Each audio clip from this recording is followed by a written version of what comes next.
Perfect. All right, Ashley, we're ready to go. Got it. Um, Thank you guys for joining us. As Dominic said, I'm Ashley Schoengert. I'm the Senior Director of Communications on staff for Delta Upsilon. And Natalie Tate is with us tonight as well. She's our creative specialist. She's going to be listening in and is here to help answer questions that anyone may have at the end. But between the two of us, we run the communications and marketing efforts for the International Fraternity. So that means social media, the DU Quarterly, email marketing, designing the workbooks you get at educational programs. A lot of different stuff comes across Natalie's and I's desk. And so we're excited to be here today and talk to you about social media. So we're really going to talk today about how your chapter's year-round marketing efforts impact recruitment, particularly focusing on social media. And I will say this, that Instagram is going to be the primary focus today.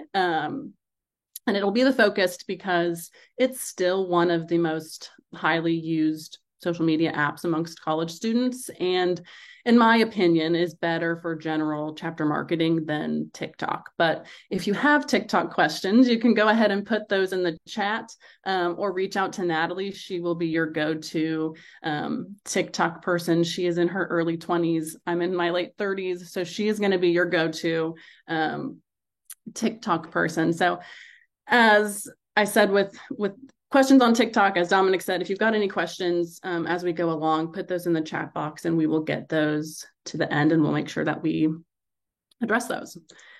So I think the first thing that we really need to understand when it comes to recruitment is that you need to view your chapter as a business. And so Delta Upsilon, we are a company and we are selling things like friendship, personal development, leadership opportunities, career development, and so much more. I think when we put that lens in our head of thinking of us as a business, that really gets us into that selling mindset, that marketing mindset that's going to be helpful for us as we think about social media. So when you think about marketing your chapter, think about your favorite brands. They are selling and promoting all year long. They aren't just waiting for that one big event like a Black Friday or back to school or some other holiday. They are building their brand awareness throughout the year so that when you get to that big event, people already know about them and think highly of them. So in Delta Upsilon, it's the same thing. We need to be promoting ourselves throughout the year and always painting a picture of what the DU membership experience is going to be like. That way, when we get to formal recruitment, a PNM or a parent, they're going to be able to go to your social media pages and look back at all of the things that you've done, know the type of group that you are, and know how joining is going to benefit them. So, as I said before, we should be viewing DU as a business and what we're trying to sell, and make sure that those products are showcased throughout our social media account throughout the year. And so it may sound simple, but I think you should create a list for your chapter of the things that you are selling. And if you have that written down, you can always go back to it and continuously look at it and help you remember what products you're trying to promote. And so as a whole, DU selling a few things. As I said before, we're selling friendship, we're selling brotherhood, we're selling personal development, leadership opportunities, and a network of alumni. And so your chapter may also have some other things that you're selling that's unique to you. You know, if you have a chapter house, you may be selling a place to live. So that's important. Maybe you have the highest GPA on campus, and that's a selling point for folks who are really concerned about their academics and grades as they're going throughout their college experience.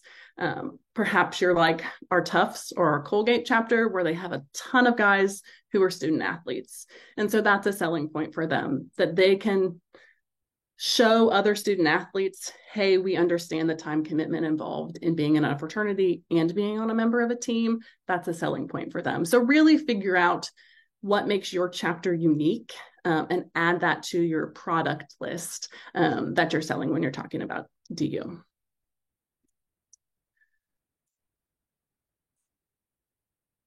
Maybe.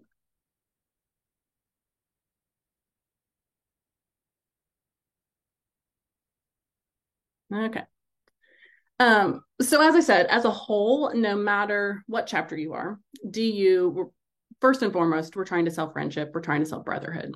And so this is maybe the easiest product that we have to sell. And there are all sorts of social media posts that you can do to promote and sell this aspect of brotherhood. And so really just any photos of brothers having fun at chapters events. Could be photos, could be videos. So brotherhood events, a lot of chapters do brotherhood retreats, post pictures of those, post pictures of your philanthropy and service events, post guys simply hanging out with one another at the chapter house. If you're following your own members, there's no need to recreate the wheel and a lot of this stuff. If you see them posting a picture, screenshot it, share it to the chapter's account. You can crowdsource from other folks here. As a whole, this type of post is the type of post Natalie and I see the most, and it is great. It's showing people that you're having fun, you get along with one another, and that is a great selling point. But here's also where I'm going to caution you. You can show people having fun without showing parties, and this has been top of mind for me lately. I see this a lot in recruitment videos.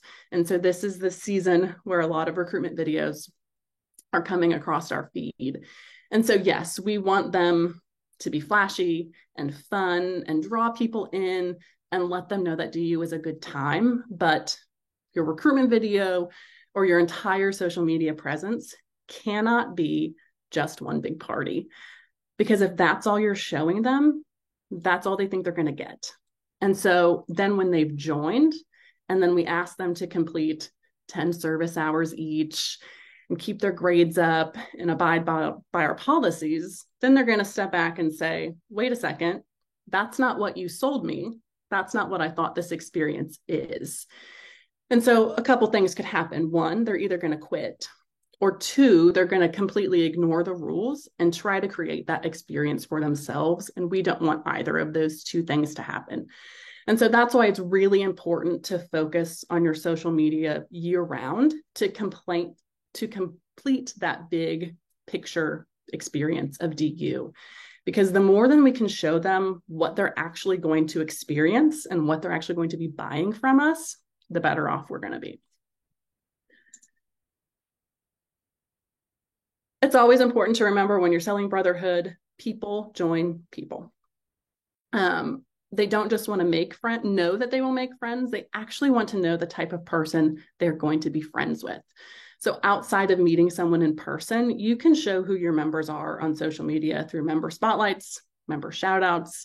Those can be associate member welcome posts, executive board get to know yous, birthday posts, posts about member accomplishments. So if they've won an award on campus, if they've just snagged a really awesome internship, maybe they're a member of the track and field team and they placed during the meet this weekend, highlight those things.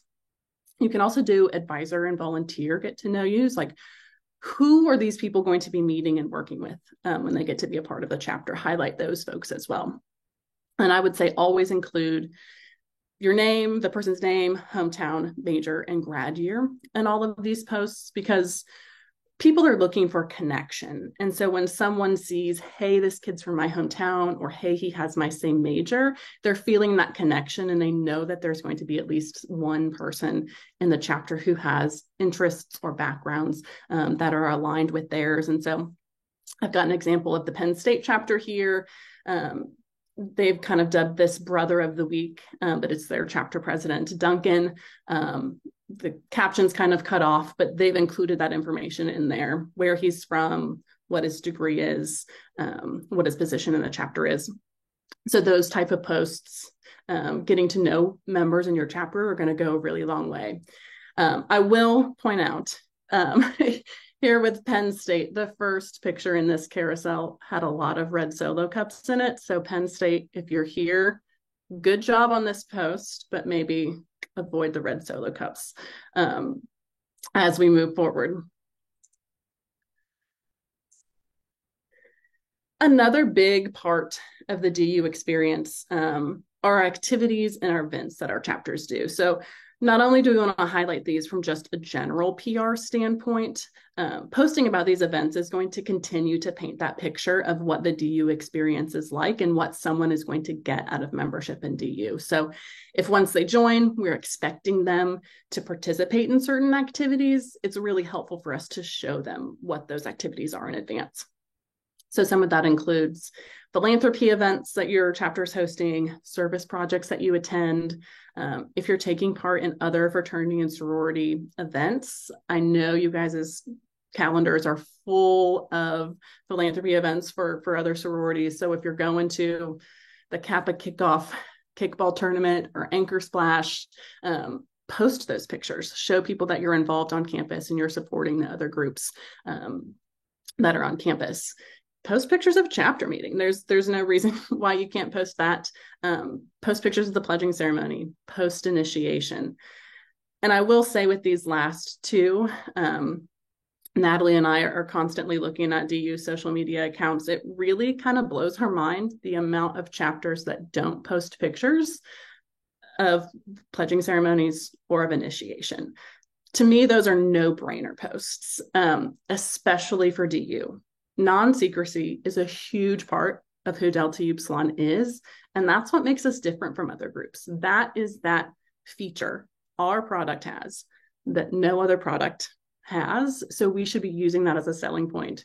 We should be talking about it.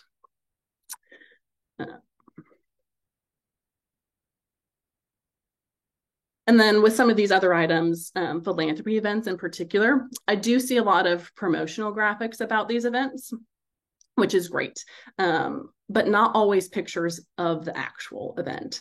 So while your promo graphic is needed, it's like that physical flyer that you're going to hand out on campus. It's important for driving people to your event, but let's then take that a step further and actually show them what that event looks like so that if they were to take part in it as a member of DU, they know what that experience is going to get. And same with recruitment events. You should absolutely be posting graphics that promote your recruitment events, that give the date, the time, the location, all of that important information, but then take it a step further and actually post a picture from your backyard cookout recruitment event. Show people what that experience is going to be like. Personal and professional development are additional products that DU sells. And so while they might not always be the most exciting things to post about, it's a really important piece of the DU experience that we can't ignore. And so it's always been this way, but I think particularly with your generation, guys want to know what their return on investment or ROI of joining is going to be. You know, they're asking themselves, if I'm going to spend the money to join this fraternity, what am I going to get out of it that's going to help me in the future? So things that you can post about to help sell this part of the DU experience are post about DU educational programs.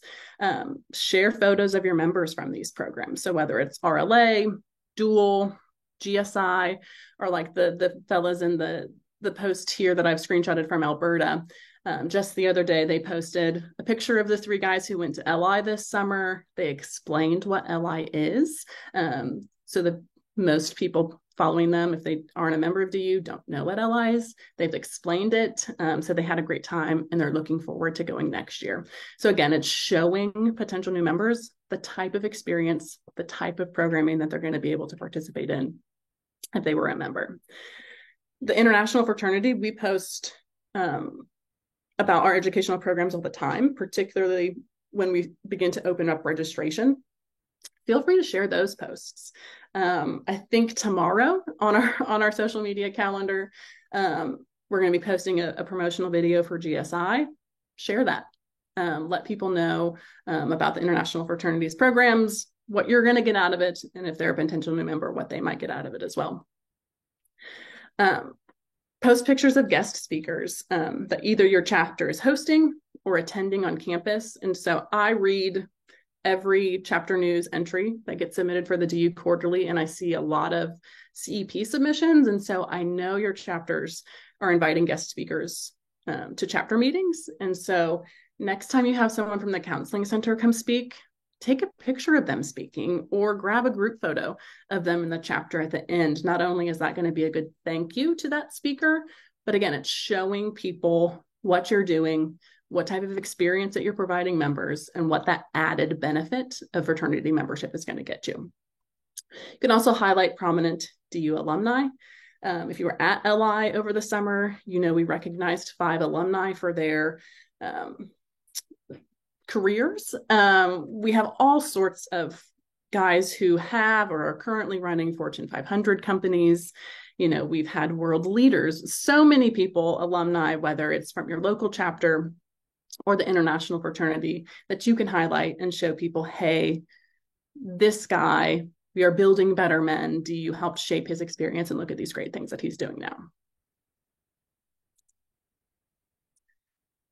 Another important part of the DU brand is just to simply promote who we are, our history, and what we stand for. And so these are really easy posts that you can put up throughout the year to remind people who DU is. So posts explaining our 4 founding principles, explaining what non-secrecy is, posts about DU history. So whether that's history from your local chapter or the international fraternity, there's a lot of things we can be posting here. And so an example I have on the screen is from the Villanova Associate Chapter's Instagram. And so they are one of a brand new groups. So we are still, as a headquarters staff, kind of helping them out with their social media a little bit. And this is a graphic that Natalie put together and posted to their account to share information about who DU is and what we stand for. And so if you're ever looking for something like this, feel free to go to one of our newest chapters' social media. And so right now, Villanova would be a good example. We're starting new chapters or reopening chapters at Virginia Tech and the University of Washington. So follow those accounts, because we're going to be posting some of these general information posts about DU. Screenshot them and share them to your own accounts. We are 1,000% okay with you taking content that the international fraternity has made and sharing it on your own accounts. Again, no need to recreate the wheel. If you're looking for a graphic like this, either go to those accounts and screenshot it, or send Natalie or I a message and we can help you out there as well. And then product reviews. When you yourself are going to buy a product, how many of you look at reviews online before you buy? Probably a lot of you. I know I do. So we want to hear from people what the member experience is going to be like. And so member testimonials are going to be really important too. So posts that are going to ask your members and explain why I joined DU, what my favorite thing about being in DU is, how Delta Upsilon is making me a better man. These sort of product reviews, testimonials are really going to go a long way in helping to promote your chapter. And so the example I have here is from Nebraska, and this is actually a post about their house dad, but it's going to give you a good example of what a member testimonial could look like: a photo, a quote saying who the person is, again, chapter, major, hometown, all of those good things. I will shout out to the Nebraska chapter as well. If you're looking for great recruitment graphics to promote your events, in my 8 years on staff, I feel like Nebraska has always been really strong at having good recruitment graphics. So if you're looking for some good recruitment graphic ideas, head to the Nebraska chapter's Instagram to see some of those.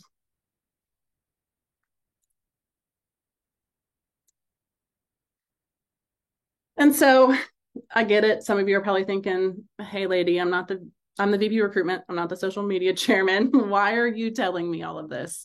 As I said at the beginning, you and really everyone in your chapter needs to understand how everything we do ties back to recruitment, and how telling the story of DU is the most important thing when it comes to recruitment, and that this needs to be done all year round by a lot of different people. And so I really challenge you to put yourself in the shoes of a potential new member, especially if you're on a campus where DU is new and hasn't been around for very long. So you're your new member. Maybe you met with a guy during, the student activities fair, or saw a guy wearing a DU shirt in class. Your interest has been piqued and you want to learn more. Where are you going to go to learn more about DU? You're probably going to go to their social media pages. And so if nothing is there because your chapter hasn't posted, you're really not setting yourself up for success. I think sometimes our chapters fall into this trap of thinking that their social media accounts are for their members, but they really aren't. They're for a much broader audience, with potential members being the primary part of that audience. So maybe you didn't post pictures of initiation or of your philanthropy event because your members were there and they knew it happened. But that post isn't for them. It's for everybody else to know what your chapter is up to, what you've got going on, the type of experience that you're providing for your members. And so, kind of as I start to wrap up, I want to provide you with some resources and tips for how to create and maintain a strong social media presence. And so, please take these resources back and really anything I've talked about tonight back to your entire exec boards, your VP external relations, your social media chairs, because running an effective social media account is really a group effort, as I said. And so I think my first big tip for everyone is to create a social media calendar. And so this is a screenshot, an old screenshot of a calendar that I use in Asana, which is a project management tool to help schedule the international fraternities posts. You can see some emails on there as well, but you can put together simple calendars like this in Google Calendars, Google Docs, Excel, whatever's going to work for you. It doesn't need to be fancy to get the job done. And your chapter probably already has something similar to this when it comes to activities and what you've got on your calendar, when meetings are, when other things are. And so I really think this is something that can work well on a chapter level for planning your social media as well. Your social media chairman, your VP external relations, whoever's running social media can really make sure that they're not forgetting anything and making sure that other officers and committees are adding to this list. And so quick tips for creating a social media calendar. Again, similar to how you're going to be setting up your normal activities calendar for your chapter, is start with those big ticket items. When is formal recruitment? When are your philanthropy events? When are your service projects you've got on the calendar? When's initiation? When is homecoming? Are you doing any sort of campaign? So at the International Fraternity, we do Flag Friday. So every Friday we post pictures of guys with the DU flag. You can do that with your own members. You can screenshot what we're sharing from the International Fraternities account and share it on your own page. So you could do a campaign like that. There are some chapters that do like a Why Do You Wednesday? And so this might be where they're sharing all of those testimonials, their new member welcomes, all those sorts of things. So if you're doing a campaign, go ahead and add those on the calendars as well. And then see where you have gaps. Maybe there's a week when there's nothing scheduled. And so hey, we need to go find something to post this week, because ideally you're posting twice a week to your social media accounts, just the way that algorithms work, just to make sure you're staying in people's feed. Really recommend at least twice a week posting there. Second tip would be to share your feed, share to both your feed and your story. So I see a lot of chapters that really only post to the story. And so while stories are going to get you more views, unless you're using story highlights, which I'll get to it in a second, those stories are going to go away in 24 hours. So not super helpful to a potential member who's just learning about DU and may have missed what you shared a few days ago. So having content in your feed that's permanent and always there, having it there and having lots of content in it and content that is recent is really going to help people know that you're active and what things you have going on. And you can always share those feed posts to your story to help get some more eyes on it, but make sure you have those important posts in both places so that they're not disappearing. And so I mentioned story highlights. If you're unfamiliar with what those are those circles you can see underneath of your bio information on your page. And those story highlights are going to let you share a story to a highlight. And then those stories are going to stay on your account forever. They're not going to disappear after 24 hours. So you can really have as many story highlights as you want. You could have one That's called member spotlights. And that's where you're sharing all of your member spotlights and saving those to. You could have one for initiation, your Delta Scoop Salon ice cream fundraiser, really whatever you want to have saved. As I said before, your accounts are where people are going for information. So anything that you want people to be able to go back and find quickly, go ahead and save those to your story highlight if you're saving those things to a story. And when you post a story, there are buttons on there that will say save to a highlight, and you can either save to an existing highlight or create a new one. Super simple to do. So again, if you are posting to your stories frequently and that content is not also on your feed, go ahead and add it to that story highlight.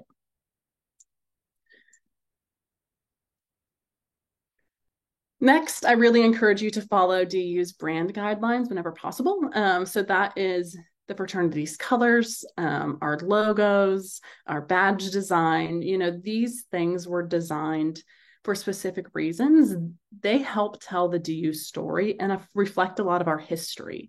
So it's really important that we use them, and they are our identifying marks. They're what going to help people know immediately, oh, this is a post about DU. And so again, I challenge you to look at major companies and brands that you like and see how they're designing some of their graphics and advertisements. You don't see Coca-Cola using all blue in their designs because Coca-Cola is red. It would be weird if they were using all blue. And if they have an advertisement, they're putting their logo on it. So really look to some of these big companies, because again, we are selling a product just like these companies are, and how they're using their brand marks and brand guidelines. On the DU website, so deltau.org, there's a resources tab, and then there's a page underneath of it called branding and insignia. You can download a PDF of our brand guidelines. It's going to show you our official brand colors, how you can use all of our logos, all of that information in that PDF. But then you can also download specific logos and artwork from that page as well. If you're ever looking for something that is not on the website, just shoot Natalie or I a message. We can get those to you as well.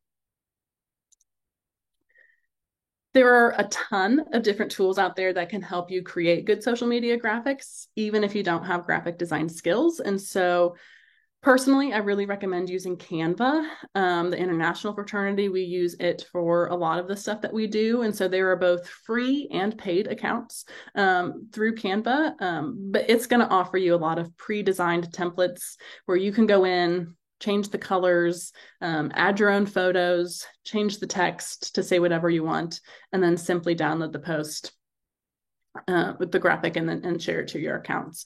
And so Canva is also going to have social media graphics, but they're also going to have PowerPoint templates, print material templates, flyers, invitations. They've got some video templates as well. So they've got a lot of resources for you on there that you can customize and make on your own if you don't have graphic design skills. And there are a lot of other websites and products out there that do something similar. So Adobe has Adobe Express. There's Vista Create, and so it's owned by Vistaprint, and so it will help you create social media graphics as well. And then there's also tools like Stencil and Snappa. I've never used those, but as I was researching for this, they seem highly recommended. And finally, use hashtags. And so I think a lot of times people just throw a hashtag on a social media post to throw a funny hashtag onto a social media post. But the purpose of a hashtag is really to help people find content related to a certain topic more quickly. So add hashtag Delta Upsilon to your posts. That way, if someone is looking for DU, we're making it easier to find. You could do all sorts of hashtags, hashtag go Greek, lots of sort of things, but use hashtags to help other people find you more easily. And so the example I have on the screen is from the San Jose chapter. They didn't hashtag Delta Upsilon, but they have some DU related hashtags here. I just went into Instagram earlier today, typed in search Delta Upsilon, and this was one of the first posts that came up. So I shared that. So use that hashtag, help people find you. Your campus maybe using hashtags as well. And so I think an example is if you go to Purdue, people say boiler up, they're hashtagging boiler up in a lot of stuff. And so use that hashtag as well. If a potential new member or a parent is looking to learn more about Purdue, they might be going onto Instagram and searching hashtag boiler up. Let's make sure that we're something that they're finding when they're searching for that. Conversely, I think we can be searching for those hashtags as well to help us generate some leads for recruitment. And so I know Hayden mentioned it last week, but it's similar to the idea of going to other fraternities on campus and seeing who's liking their posts and then going and finding those guys and liking them and engaging with them yourself. This is a similar idea. See who is using those campus hashtags. And if they look like they're an incoming student or a freshman, follow them, message them. Similarly, looking at posts that the university has from their main account. So perhaps they're posting about a new student orientation day. Those types of posts are gold mines for PNM leads. See who's liking that, who's commenting about, oh, I'm so excited to be on campus and starting in the fall. Use those as leads, like those guys, follow them, really use those hashtags to your advantage. So I know I threw a lot at you. And so you may be thinking, again, this is a lot. This is a little bit out of my scope as VP recruitment.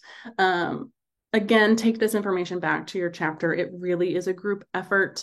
And don't be afraid to say to social media chairman, like, hey, we really should be posting about this because it's going to help me in recruitment down the line to really help tell the story of DU.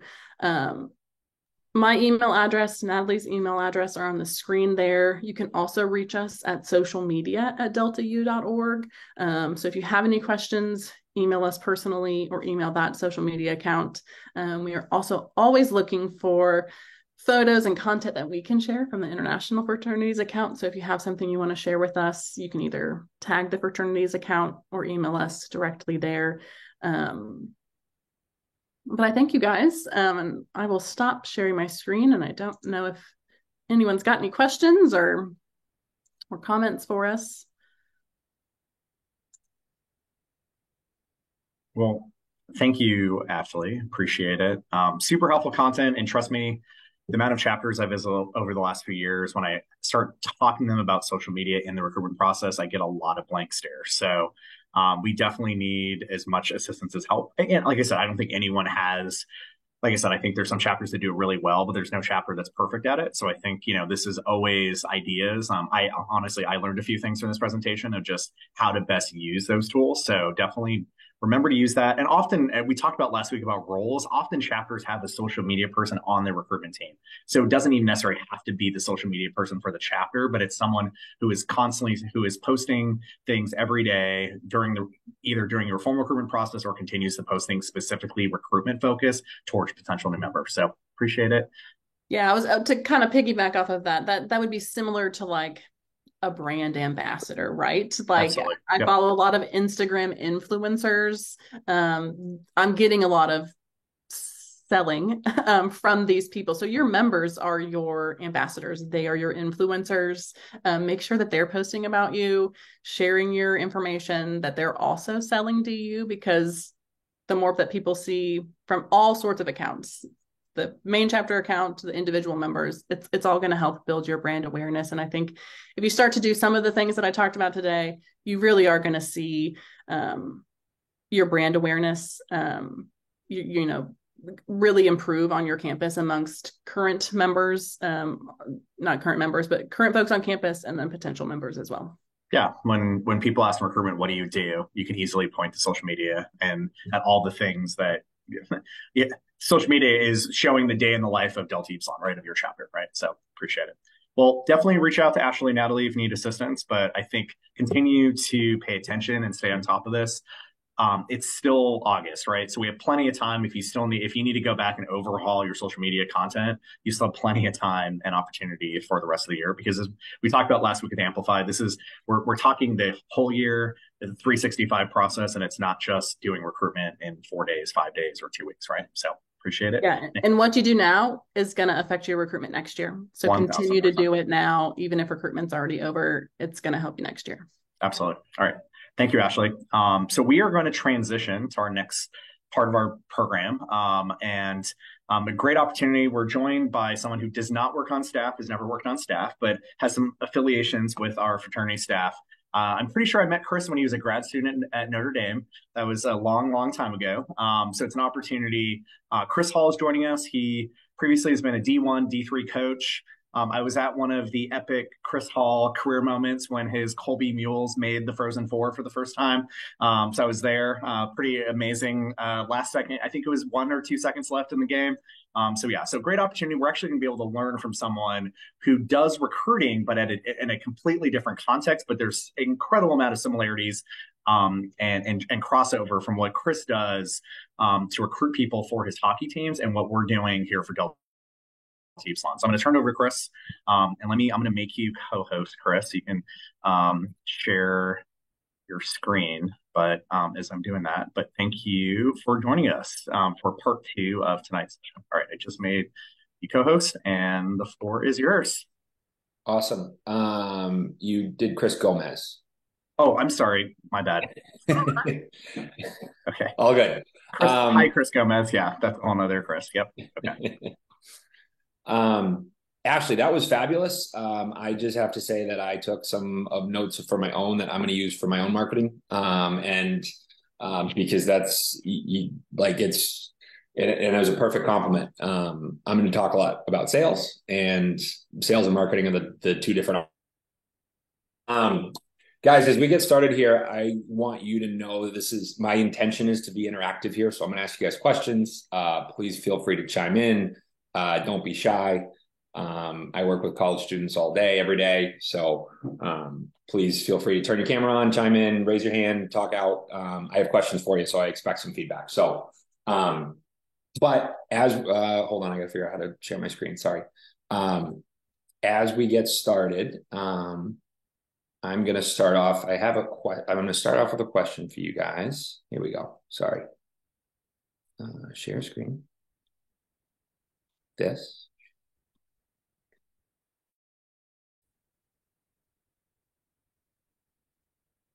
Okay. So can everyone see the screen here? It says Bill Belichick, Tom Brady, or no? I think it's still loading, Chris. Okay. Sorry. Resume share. I did it wrong. Let me do it one more time. Okay.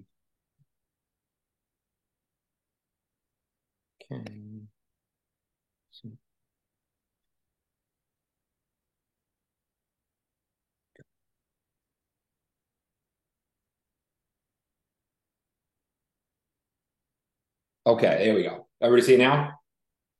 Okay, so I'm from Massachusetts, big Patriots fan. Were the Patriots good because of was Tom Brady good because of Bill Belichick, or was Bill Belichick good because of Tom Brady? Go.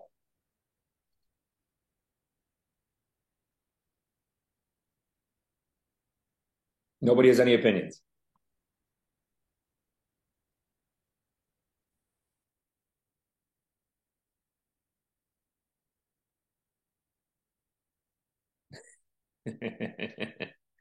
Bill good because of Brady. I like it. Okay. We got a couple that, yeah. Who's Bill Belichick? So personally, I'll tell you that I would agree with those of you that says Bill good because of Brady, because as a coach, you're only as good as your best players, right? So I coach hockey. I don't know how many of you are familiar with hockey, but hockey, like football, comes down to the quarterback. Hockey comes down to the goalie. So there's a saying in coaching that good goalies make good coaches. And if you get yourself a good goalie, you'll be a good coach. So the game that Dominic was talking about, we happen to have the best goalie in the country. It was also the same year that I was fortunate to be named on the coaching staff of the year at the national level. And it's because of our goalie. Like, we weren't any different coaches than we were the year before. We just had a better goalie. So I'll come back to that at the end. But so I thought I'd start with the Tom Brady reference, because without Brady, Bill Belichick's a good coach, but he's not a great coach, right? And then there's another saying that we have in hockey is that 9 times out of 10, the better team off the bus wins, right? So you can be as good of a coach as you want. You can be as good of a chapter president as you want. You can be good of an organizational leader as you want. But if you have better people, you're gonna be more successful, period. It's not about you. It's about the people you have, right? So with that being said, tell you a little bit about myself. Dominic introduced me a little bit, but I've spent 15 years both evaluating and recruiting NCAA hockey. I've spent 2 years, my first 2 years were at the Division I level at UMass Amherst. I've spent 5 years at Division one level on the women's side at Merrimack College. And I've spent 8 years at the men's Division III level at Colby at Amherst. And I'm just starting my 9th year at the men's Division III level. I just started at Babson College last week. Right. Over the course of my career, I've recruited 12 players who've been named All League, 7 players who have signed pro contracts, and 2 players who've been named All Americans. So consider myself very fortunate to have been able to recruit and attract some pretty talented young men and women to play hockey for me. So very, very fortunate in that light. So I know you get, so now I'm going to flip it around on you guys. I want to hear a little bit about all of you. Got a couple questions for you. We don't need to hear from everybody, but just a sampling little survey of the room. Curious, why did you choose the school that you're at? And you guys can turn your mics on, or you can chat, whatever is your preferred means of communication. Oh, too far.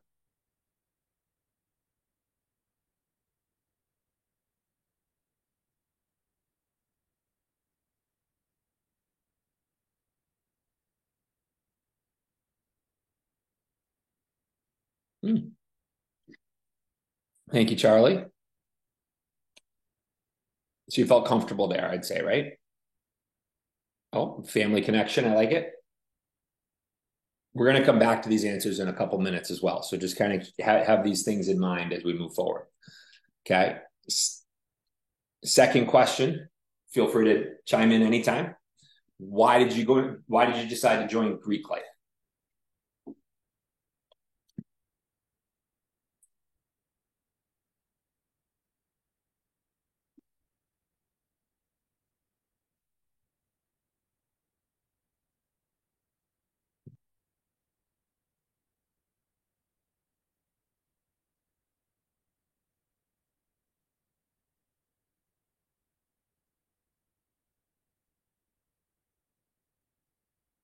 These answers are great, guys. I love it. This is perfect.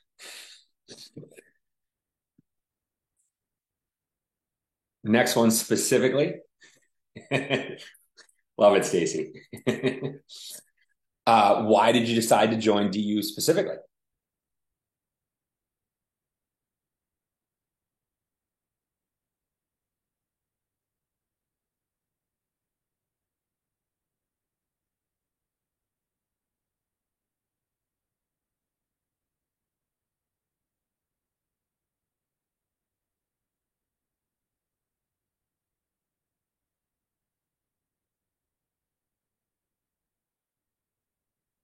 Awesome.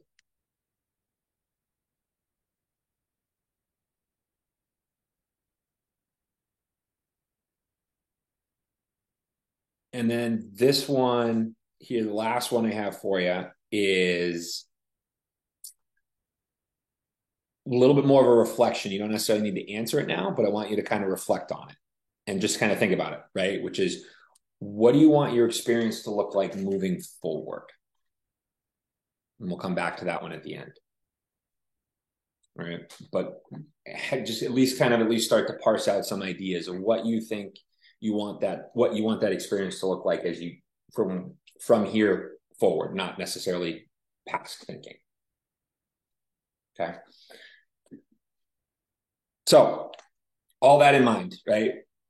We talk about recruiting, right? And my mindset when I started recruiting was, okay, I have to, we have to go get players and we got to build a hockey team, right?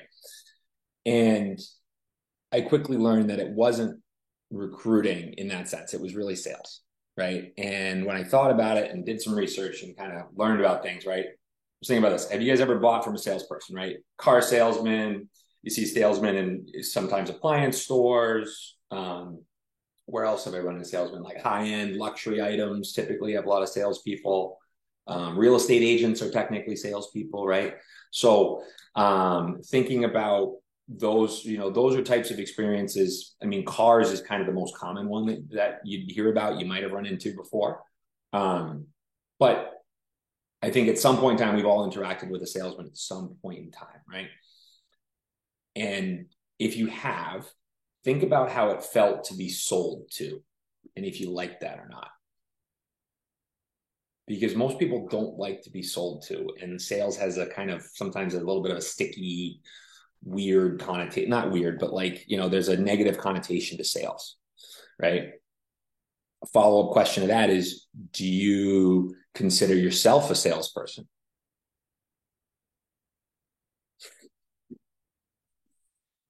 Right? And if you're in recruiting, you're in sales. That's the honest truth, right? We as recruiters, like I'm a salesperson. Right now, today, I sell for Babson. 6 months ago, I was selling for Merrimack. 5 years before that, I was selling for Colby. 6 years before that, I was selling for UMass. I'm in sales, right? That's what I do. That's the bottom line. The trick, if you will, is to make it not feel like sales. And I can already tell by the answers you guys have given me, you're not going to, right? So, because the reality is, right, as human beings, we're really in sales, right? And we sell ourselves, right? We sell who we are. We sell what we do. We sell everything about us, right? I don't know if any of you have ever heard of Babson, but when we leave this call tonight, you will have a perception of Babson College and the Babson men's hockey team, regardless of if I've actually sold to you or not, right? So I'm not telling you on Babson, but you're going to have a perception. You're going to walk away from this meeting and say, I don't know anything about Babson. I'm either interested in learning more, or that guy was a total jack off, and I think that's a terrible school.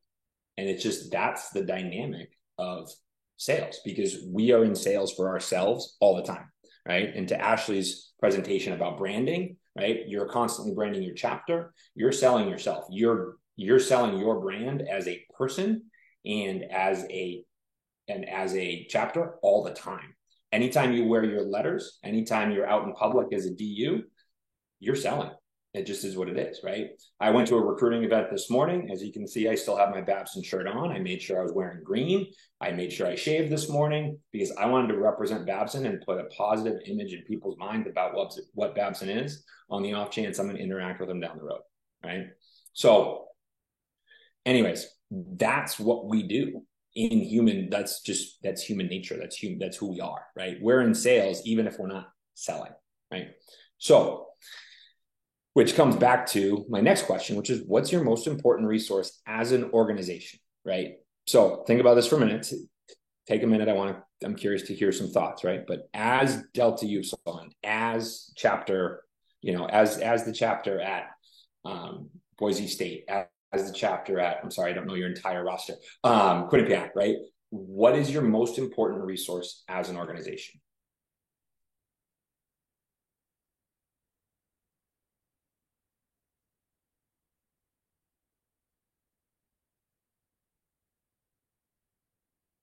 I'm curious what you guys think.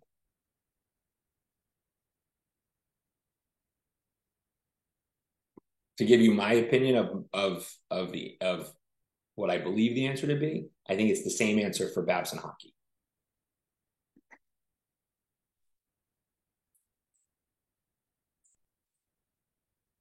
Bingo. Connor wins the prize. I don't have any prizes to hand out, but if I had a prize, I'd give it to you, Connor. Nice job. Your people. I couldn't agree more, right? Your people are your most important resource all the time, no matter what, right? And because those are the people that are going to either attract more people or scare them away, right? And they're going to build, they're the heart and soul of your organization, right? Without, I'm trying to think of the way. So my head coach phrased it this way. He's like, players don't need coaches. Coaches need players, right? Without players, you can't play hockey. But you can play hockey without coaches. They do it all the time on the ponds, right? You can play pickup basketball in the streets, right? You can have an organization of young men hanging out anytime, right? But without, but they don't need DU. DU needs them to exist, right? Sorry, I had to get my train of thought there, right? So your people are your most important thing, right? Stacy's point about brotherhood, that's an asset, 100%, right? So she's on the right, she's 100% right there, right? So when I think about recruiting, I think about there's two phases for it for me. There's the sales part, which we kind of just talked about a little bit. And then there's the evaluation part, right? And the evaluation part is how you figure out who you want to get, right? We're going to kind of tackle both of those a little bit. We're going to dig more into the evaluation next week. But I think about it in two phases. You want to qualify, which is the sales piece, and you want to quantify, which is the evaluation piece, and making sure you're attracting the type of people that you want to attract. Okay. So kind of hit on some of these points already, right? Talked about you're selling every day, right? Who you are, how you represent yourself. It's a sales pitch for who you are and what you're aligned with. I mentioned this, right? Anytime I've recruited, I've always had my most success when it's been the players on my team that have attracted the next players that we're going to bring in. Whether it's through the overnight visit, whether it's through meeting them for lunch or coffee, at the time, likes are attracted to likes. People are going to be attracted to people that they like and they want to hang out with, right? So when I've recruited, like my job is, I always look at it this way. My job is to get them to campus. Once I get them to campus, if they like our kids, great. If they don't like our kids, it is what it is, right? So I very strongly believe that your people are your best salespeople. I 100% believe that if you believe in what you sell, you can sell anything, right? And if you believe in money, then you're going to feel smarmy and kind of slimy, like Charlie talked about, right? Because you're just selling to make a paycheck, right? I don't sell to make a paycheck. I sell to build a hockey team, right? So I believe in what I'm trying to build. So it's a lot more, it's genuine, it's more authentic, right? And based on the answer you guys gave me when you said about, why'd you join DU? Why'd you join Greek Life? What do you want your experience to look like? You believe in what you're doing. So you can sell it, no problem, right? Because it's genuine, it's authentic, it's meaningful, right? And people see through that, right? And then I think this is most important. This will come up again in part 2, is that your product has to align with what you're selling, right? If I say, hey, I'm going to sell you this, I got this giant ice cream cone for $5, and I sell you an ice cream cone for $5 and you get it, and it's just like an outline, a piece of paper, you're going to be like, that's not an ice cream cone, it's a piece of paper, right? So you have to make sure that on the back end that your experience matches with what you're telling people the experience is going to be, right? I think that's super, because otherwise people are going to see through it, and then next thing you know, you're not going to be able to attract people to your organization. Okay. So I've given you a little bit about my process, right? I thought I'd give you a little bit more insight here as well. So I started this new job last week, literally last Wednesday at Babson, right? This is what I did when I started, right? The very first thing I did was I've taken multiple campus tours. I still don't know what any building is, but I'm learning, right? And then I've gone around and asked a whole bunch of questions. I've talked to a couple of professors. I've talked to other staff members. I've talked to people in admissions. I've talked to people in financial aid. I've talked to coaches. I've talked to alumni, right? Why did you choose Babson? What else were you considering, right? What helped you make your decision, right? Those were the things that because I need to figure out what are the big pieces here? Why are people attracted to Babson, right? What is the thing about Babson that makes a difference?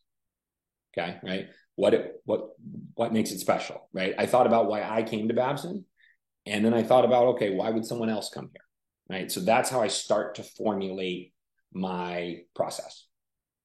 Okay. And then this is the key to all of it. And a lot of you guys alluded to this in some of those, in the questionnaire I sent out, which is very appreciated. You got to ask good questions. No matter what, you got to ask good questions, right? So Because ultimately, if you ask questions, people love to talk about themselves. People love to hear themselves talk. So ask good questions, and then you get them talking, and then they feel, then you start to build connections that way, right? And I kind of break questions down into two areas. And there are questions that learn and questions that lead, right? So in that sales and recruiting process, you want to be thinking about, okay, I want to learn about this person and make a connection with them. And then I want to lead them down a path that makes them see the benefits of being a member of DU, right? So questions that learn. I think questions that learn are ways to help you get to know a person, builds connections, builds a relationship, right? Examples. What gets you out of bed in the morning? What's your favorite thing about State U? Right? What's something that drives you crazy about private college? Who's the most important person in your life?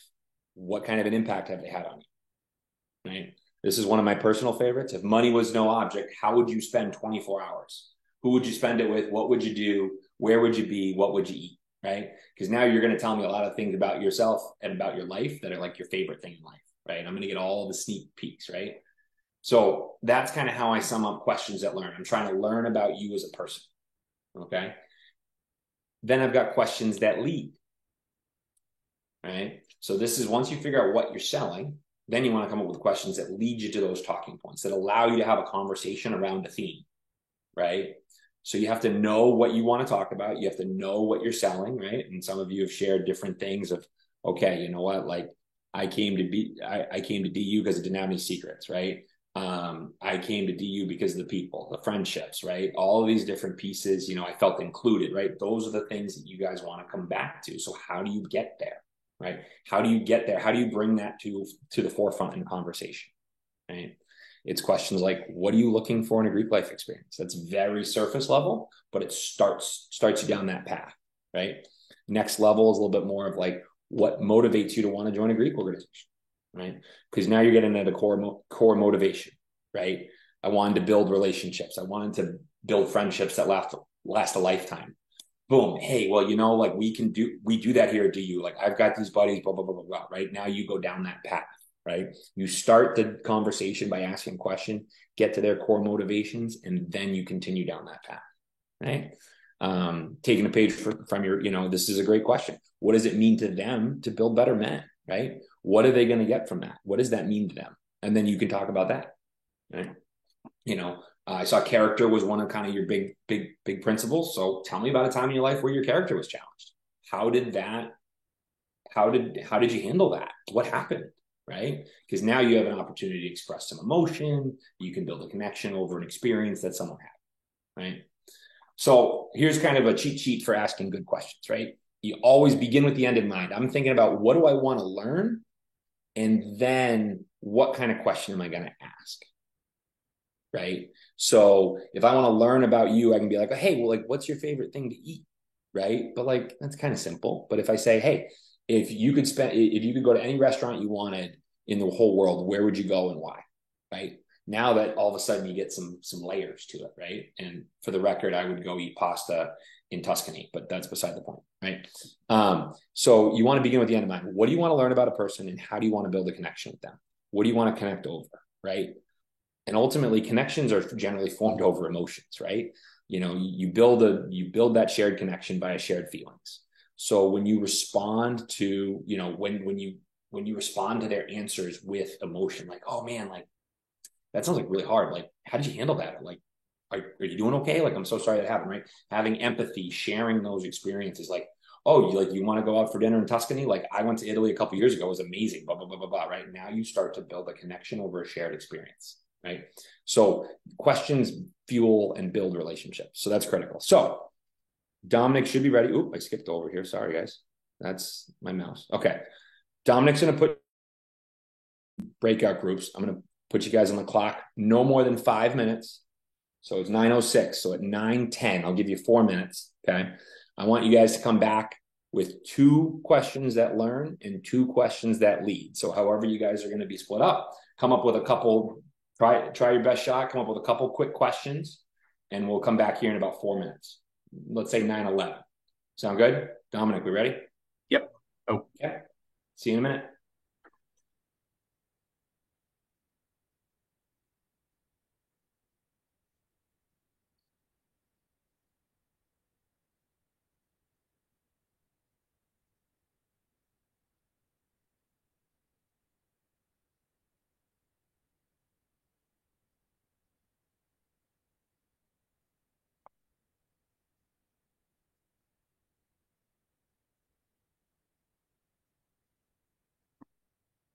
There's our other co-host, Chris Gomez. You know, Yeah, that's okay. so it's kind of funny.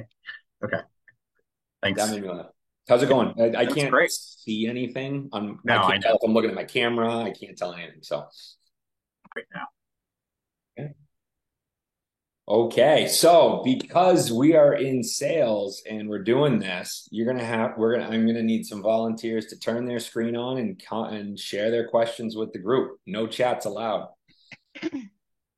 Because as we'll talk about next week, part of sales is failing. So we got to be willing to take risks and fail because that's what it is.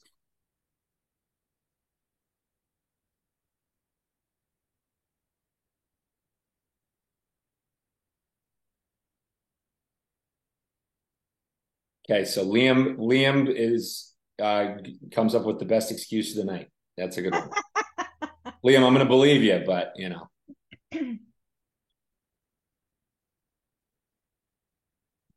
Let's try to get a volunteer from group 1, 2, and 3. I know there are 3 different groups. Okay. I don't remember what group I was in.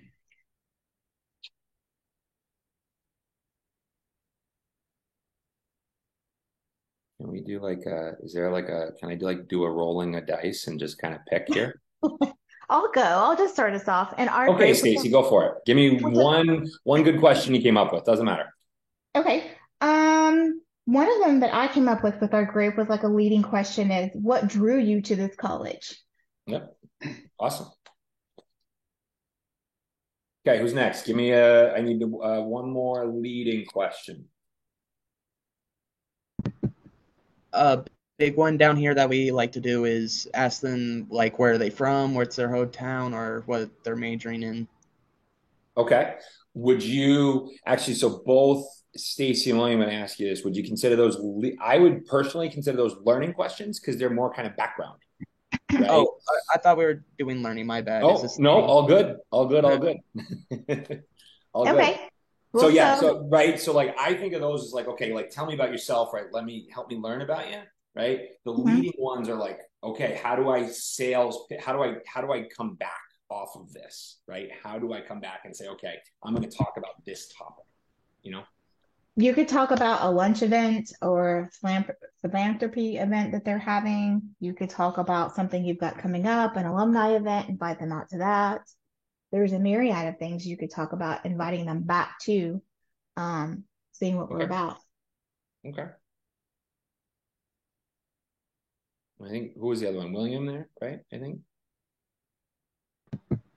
Well, what we like to do is that we like to start discussions and then we'll invite PNMs out to like play football or some sort of physical activity. Okay. I'm gonna call on, let's see. Let's go with Austin Sherman. I'll put you on the spot here. What's one question you guys came up with?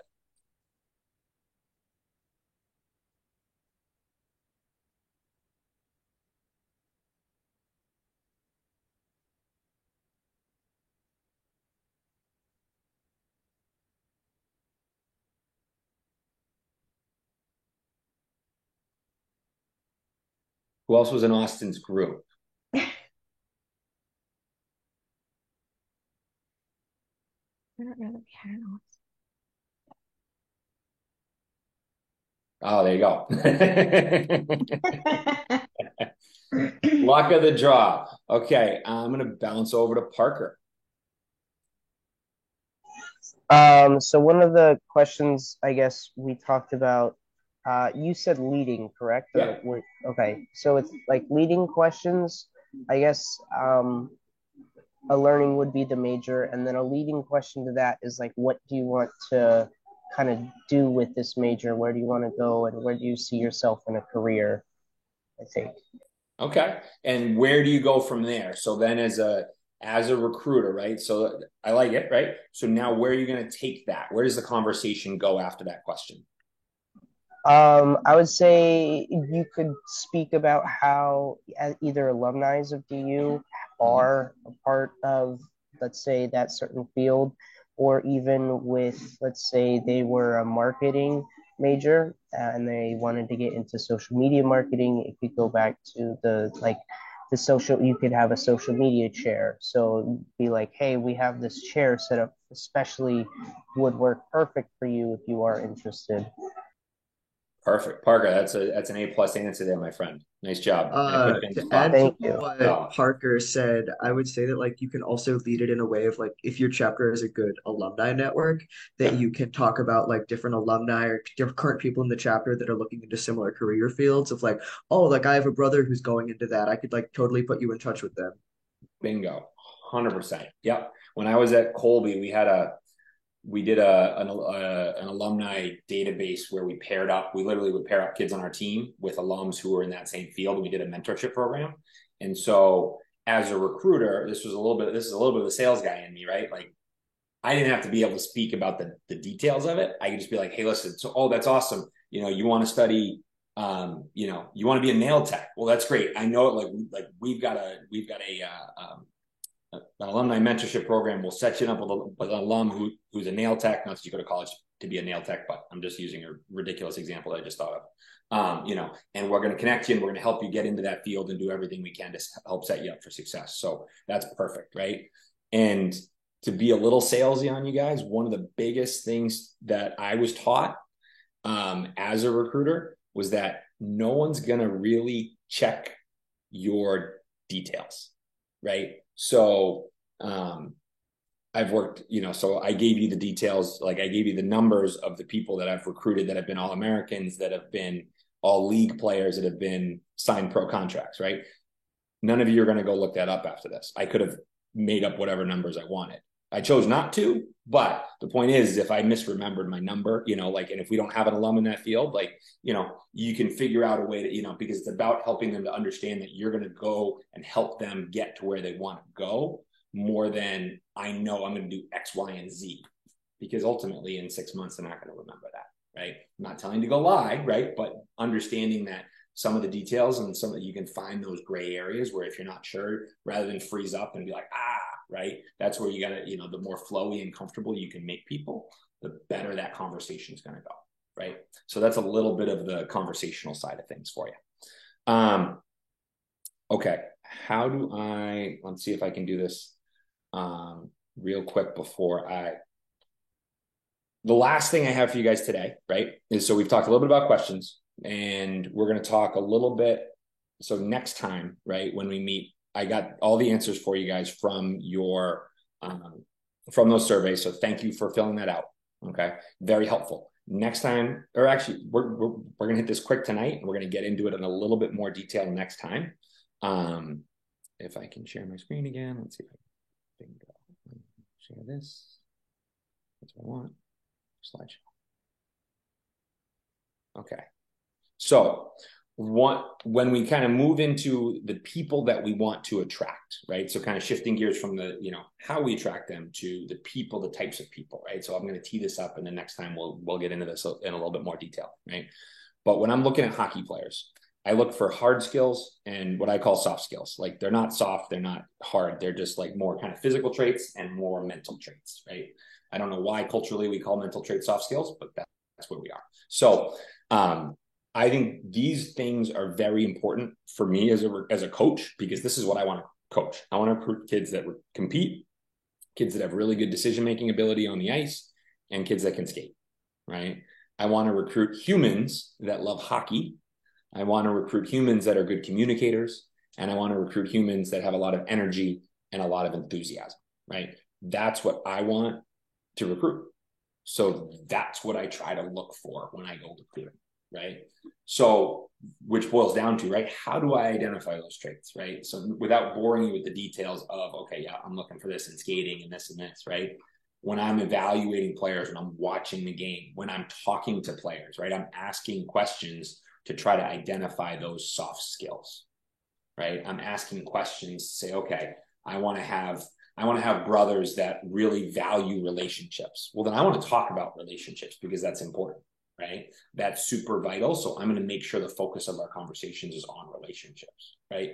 I want to talk about, I want to recruit kids. I want to coach kids that love hockey. So we're going to talk a lot about hockey, because if you can talk hockey with me, talk hockey with me, then you don't love hockey. And that's okay. That just means you're not for me, right? So finding ways to gear your conversations around the things that are important to you, right?